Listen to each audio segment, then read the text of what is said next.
जय हिंद साथियों, हमारे परिवार बिहारी क्लासेस में आपका शुभ स्वागत है। तो आज 10 अगस्त CHSL एग्ज़ाम का द्वितीय पाली का पेपर समाप्त हो चुका है। सेकंड शिफ्ट में पूछे गए सभी जीके के रियल प्रश्नों को देख लेते हैं। आपसे आग्रह है कि आप सभी प्रश्नों को देखें, क्योंकि जिनका आगे शिफ्ट में एग्ज़ाम है यहाँ से प्रश्न ज़रूर रिपीट होंगे। तो देर न करते हुए हम जल्दी से इस वीडियो को शुरू करते हैं। पहला प्रश्न पूछा गया सेकंड शिफ्ट में दोस्तों, रामगंगा नदी का उद्गम स्थल कहाँ है? तो दूध ताली पहाड़ी है जो कि रामगंगा नदी का उद्गम स्थल है। रामगंगा नदी उत्तराखंड के पौड़ी गढ़वाल ज़िले में स्थित है और यह रामगंगा नदी हैली नेशनल पार्क, जो कि अब इसका नाम बदलकर रामगंगा नेशनल पार्क कर दिया गया है। तो रामगंगा नदी हैली नेशनल पार्क से बहती थी, इसलिए इसका नाम बदलकर रामगंगा नेशनल पार्क कर दिया गया है। तो दूध ताली पहाड़ी से रामगंगा नदी निकलती है। राइट आंसर हमारा दूध ताली पहाड़ी हो जाएगा। दूसरा प्रश्न यह पूछा गया, छऊ लोक नृत्य कहाँ का है? तो यह 3 राज्यों का लोक नृत्य है, उड़ीसा, पश्चिम बंगाल और झारखंड। यह उड़ीसा, पश्चिम बंगाल, झारखंड तीनों में यह नृत्य किया जाता है। छऊ नृत्य 3 प्रकार के होते हैं, याद रखिएगा। अगला प्रश्न देखते हैं दोस्तों, यह पूछा गया 15 मई 2022 को मानिक शाह किस राज्य के मुख्यमंत्री बनाए गए?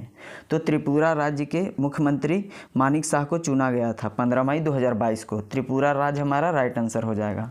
एक फैक्ट याद रखेंगे, क्लाउडेड नेशनल पार्क यह भी त्रिपुरा राज्य में है। कई बार पूछा गया है क्लाउडेड नेशनल पार्क कहाँ है, तो यह त्रिपुरा राज्य में हमारा राइट आंसर हो जाएगा। अगला प्रश्न पूछा गया था, भारतीय संविधान में विधि द्वारा स्थापित प्रक्रिया किस देश से लिया गया है? तो यह जापान के संविधान से विधि द्वारा स्थापित प्रक्रिया लिया गया है। अगर यह प्रश्न पूछा जाएगा आगे शिफ्टों में, विधि का शासन किस देश के संविधान से लिया गया है?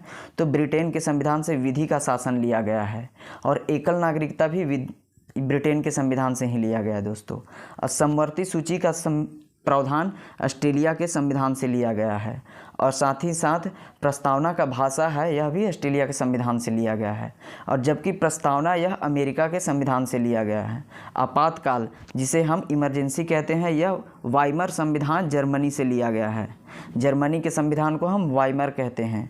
आपातकाल का प्रावधान जर्मनी के संविधान से है, इसे याद रखिएगा।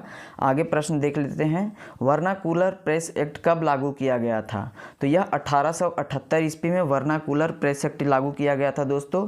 यह किसके कार्यकाल में लागू किया गया था? तो उस समय वायसराय भारत के लॉर्ड लिटन थे। तो यह पूछा जाता है कि वर्नाकुलर प्रेस एक्ट के वायसराय कौन थे? तो लॉर्ड लिटन। 1878 में लागू किया गया। और समाप्ति किसके समय किया गया? तो लॉर्ड रिपन के समय समाप्ति किया गया था। और रिपन से एक फैक्ट याद रखिएगा, नियमित जनगणना पूछा जाएगा तो 1881 से नियमित जनगणना भारत में शुरू किया गया था।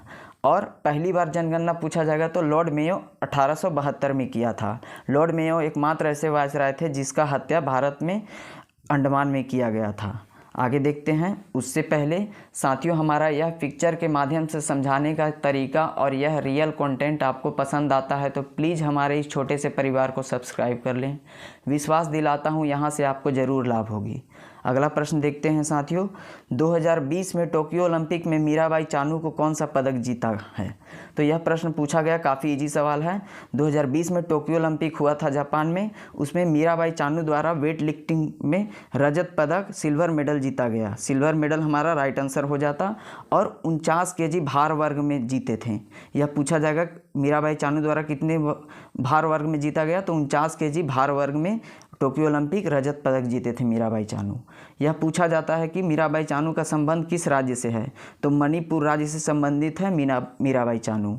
अगला प्रश्न देखते हैं, राजतरंगिणी कल्हण द्वारा रचित पुस्तक में किसके इतिहास के बारे में वर्णन किया गया है?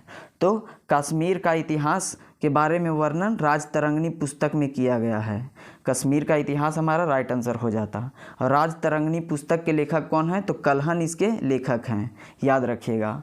यह प्रश्न आगे पूछा जा सकता है कि राजतरंगिणी पुस्तक किस भाषा में रचित है? तो संस्कृत भाषा में यह रचित है दोस्तों। और फारसी भाषा में इसका अनुवाद किसने किया है? तो जैनुल अबूदीन किए थे फारसी भाषा में राजतरंगिणी का अनुवाद। आगे देखते हैं। प्रश्न पूछा गया एक आर्ट एंड कल्चर से, गान नगाई महोत्सव कहाँ मनाया जाता है? तो यह मणिपुर राज्य में गान नगाई त्यौहार मनाया जाता है दोस्तों? मणिपुर राज्य से पिछले फर्स्ट शिफ्ट में भी पूछा गया है प्रश्न, इसलिए सभी प्रश्न रिपीट होते हैं, इसलिए आप लास्ट तक इस वीडियो को ज़रूर देखें। चापचारकूट यह मणिपुर का डांस है। चापचारकूट यानी कि बम्बो डांस, यह मणिपुर राज्य में किया जाता है। संगई त्यौहार, संगई फेस्टिवल भी मणिपुर राज्य से है दोस्तों। अगला प्रश्न देखते हैं। 2011 जनगणना अनुसार भारत की जनसंख्या कितनी थी? तो 121 मिलियन भारत की जनगणना 2011 के अनुसार थी। अब भारत की जनगणना का 2011 का थीम क्या था? हमारा जनगणना हमारा भविष्य। याद रखिएगा, यह प्रश्न पूछा जा सकता है। थीम क्या था 2011 का? हमारा जनगणना हमारा भविष्य। और यह 2 चरणों में कुल संपन्न किया गया था। ICAR के एग्जाम में यह पूछा गया कि कितने चरणों में संपन्न हुआ था, तो राइट आंसर हमारा 2 चरण हो जाएगा। आगे देखते हैं दोस्तों, आशागिरी बाई का संबंध किससे है? तो आशागिरी बाई का संबंध पूछ दिया गया, तो ध्रुपद पिंडवानी गायन से संबंधित हैं आशागिरी बाई। हमारा राइट आंसर ध्रुपद पिंडवानी गायन हो जाएगा। अगर यह पूछा जाएगा तीजन बाई का संबंध किससे है, यह काफ़ी बार पूछा जा चुका सवाल है। तीजन बाई का संबंध पिंडवानी नृत्य से है। पिंडवानी नृत्य छत्तीसगढ़ में किया जाता है। और गिरजा देवी का संबंध ठुमरी से है। गिरजा देवी जी को ठुमरी की रानी कहते हैं। याद रखिएगा दोस्तों। आगे बढ़ते हैं। यह प्रश्न पूछा गया, गुगा नृत्य किस राज्य से संबंधित है? या फिर यह सवाल पूछा गया था, गोगा नवमी त्यौहार किस राज्य में मनाया जाता है? अगर यह पूछा गया होगा गुगा नृत्य किस राज्य से संबंधित है, तो इसका राइट आंसर हरियाणा हो जाता। और अगर यह पूछा गया होगा कि गोगा नवमी त्यौहार किस राज्य में मनाया जाता है, तो इसका राइट आंसर मध्य प्रदेश होगा। जैसा क्वेश्चन था वैसा आपका राइट आंसर हो जाता दोस्तों।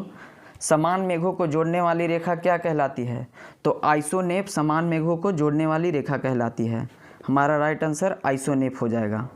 अगला प्रश्न आगे देखते हैं। समान लवणता को जोड़ने वाली रेखा को आइसो हाईलाइन कहते हैं।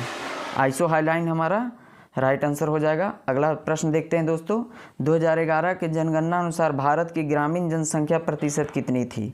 तो ग्रामीण जनसंख्या प्रतिशत 2011 जनगणना अनुसार 68 से लेकर 70% ग्रामीण जनसंख्या थी। वहीं अगर भारत के शहरी जनसंख्या की बात किया जाए तो 32 से 31% जनसंख्या शहर में निवास करती थी।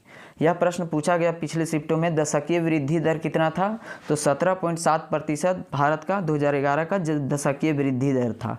17.7 हमारा राइट आंसर हो जाता। दोस्तों यही सभी रियल प्रश्न पूछे गए हैं। आने वाले शिफ्टों में यहाँ से प्रश्न जरूर रिपीट होंगे, इसलिए आप इस वीडियो को पुनः देखें। धन्यवाद। हमारे इस चैनल को सब्सक्राइब कर लें।